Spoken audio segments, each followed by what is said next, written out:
Hello guys! Hello Capricorn! Welcome dito sa aking channel, Kapalaran 888. Welcome!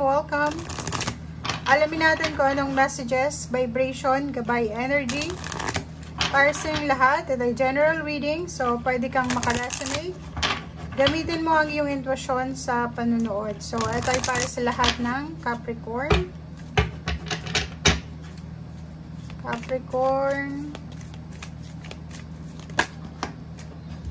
Okay, marriage and holiday. Okay, so ito ay angel message guys, timeless angel message. So, pwede siyang mag-resonate sa kahit kailan. So, nakikita natin dito if you're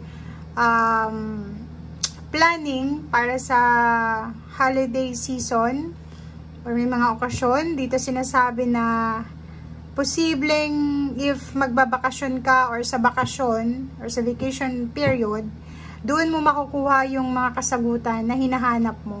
Okay? So, it's either retreat or holiday getaway or pwedeng ito related on sa mga magsiselebrate ng Holy Week or pwedeng summer vacation or kung ano man klase ng bakasyon to guys.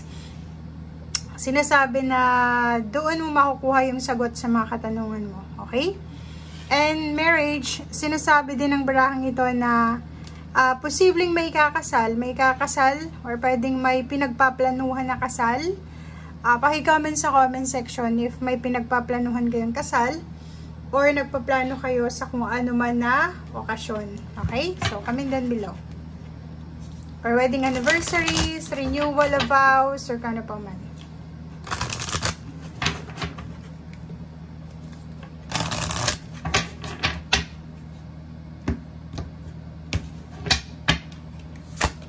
Okay, so Lady Gaia, your challenges are lessons. You are loved and welcome on earth.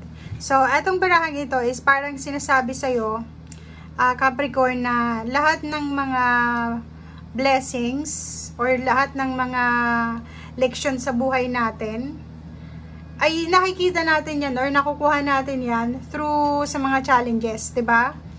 Lahat ng mga challenges, lahat ng pinagdadaanan natin ay may dala-dala yan na leksyon sa buhay. So, dito sinasabi ng Barari, if ever man na naisip mo, bakit kaya ako lang yung palaging na-stress? Bakit ako lang yung palaging nag-aalala? Bakit ako lang yung laging namumroblema? You are loved and you are protected. Huwag kang masyadong mag-alala kasi yung mga challenges mo or yung mga trials ay may, kumbaga, may purpose yan. Okay? Everything happens for a reason. Okay, goat. Act from your innate wisdom. So, yun. Kailangan mo lang na maging wise, maging matalino, and wag tayong gagawa ng decision making na posibleng pagsisihan natin sa bandang huli. Diba? So, yan ang sinasabi ng mga angels natin. So, dito pa, tingnan pa natin kung ano pa ba.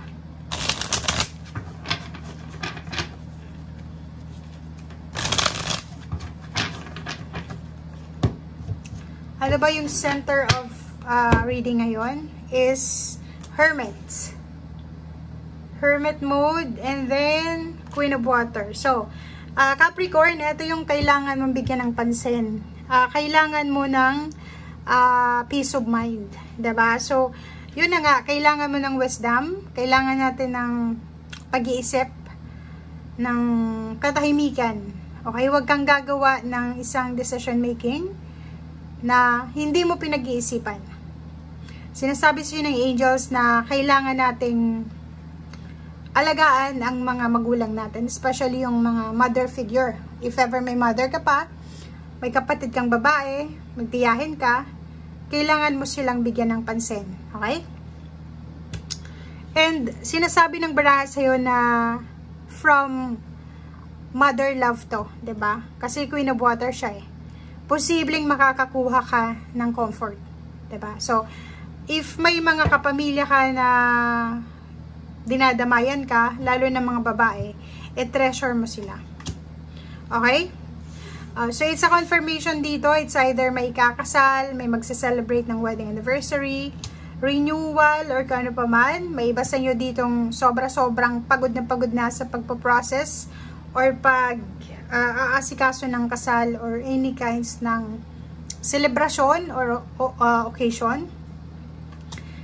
Sinasabi ng baraha sa'yo na huwag kang masyadong stress, huwag kang masyadong nakafocus dyan kasi syempre mapapagod ka and posibleng ma-stress ka and then posibleng hindi mo ma-enjoy yung occasion. Okay. So, yung iba din sa inyo dito, may Capricorn na nakafocus kayo sa inyong physical health problems, kung may mga physical health problems. And yung iba sa inyo is nakafocus sa kung ano yung wala kayo. Nag-aalala kayo siguro sa pera, or nag-aalala kayo baka mawalan kayo ng trabaho or mawalan kayo ng income. May iba din sa inyo dito na nasa crossroad kayo. Hindi nyo alam kung ano yung decision making na gagawin nyo. Confused. Hindi alam, tama ba itong ginagawa ko or mali. Okay? So, sinasabi ng baraha, makinig ka sa iyong intuition. Huwag kang magpadalos-dalos. Okay, Capricorn? Yun yung kailangan mo sa ngayon is huwag kang magpadalos-dalos. Kailangan natin ng wisdom. Kailangan natin mag-research. Hanapin natin yung totoo, yung katotohanan. Hanapin natin yung tamang impormasyon. Maghintay. Yun ang sinasabi ng baraha dito. Waiting. Patiently waiting. Kailangan mo maghintay eh. Alisin mo yung mga distraction sa paligid mo, 'di ba? Or ikaw mismo yung umalis. If ever man na distracted ka sa mga strategy mo or kano pa man, kailangan umalis dyan sa sitwasyon na yan. And 7 of Earth, be patient guys. Naghihintay ka ng pera, naghihintay ka ng result, naghihintay ka ng outcome. Yun, be patient. Kasi darating yan.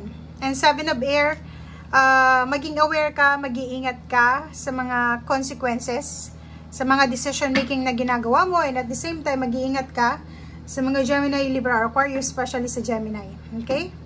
Last card is King of Earth. Oh, 'di ba? So, if ever ito yung hinihintay mo, naghihintay ka ng pera, naghihintay ka na kung kailan mo mahahawakan yung pera, it's either tulong financial, umutang ka ng pera, success, recognition, awards, rewards, or anything na posibleng magbigay sa'yo ng success, sinasabi ng baraha na be patient.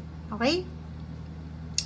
Basta, iwasan mo lang yung distraction. Kailangan mong makontento sa kung ano yung meron ka sa ngayon. And, kailangan mo ng ng sobra-sobrang trust and faith sa sarili mo. Okay?